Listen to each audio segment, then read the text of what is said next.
சிக்கிமில் இடைவிடாது கொட்டி தீர்த்த கனமழையால் பயங்கர நிலச்சரிவுகள் ஏற்பட்ட காட்சிகள்தான் இவை. சிக்கிம் மாநிலத்தின் மாங்கன் மாவட்டத்தில் நேற்று இடைவிடாது கொட்டிய கனமழையால் மலைப்பாங்கான பகுதிகளில் பயங்கர நிலச்சரிவுகள் ஏற்பட்டன.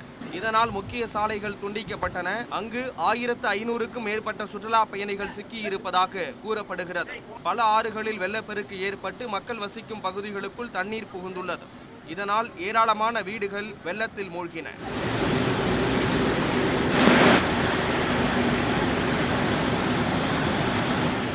சங்கலாங் என்ற இடத்தில் புதிதாக கட்டப்பட்ட வெயிலி பாலம் இடிந்து விழுந்தது. கனமழை, வெள்ளம் மற்றும் நிலச்சரிவால் மாங்கன் மாவட்டம் மிகவும் மோசமாக பாதிக்கப்பட்டுள்ளது. அங்கு மின்சாரம், தகவல் தொடர்பு உள்ளிட்டவை துண்டிக்கப்பட்டுள்ளதால் மக்களின் இயல்பு வாழ்க்கை முடங்கியுள்ளது. நிலச்சரிவுகளில் சிக்கி இதுவரை 6 பேர் பலியானதாக கூறப்படுகிறது.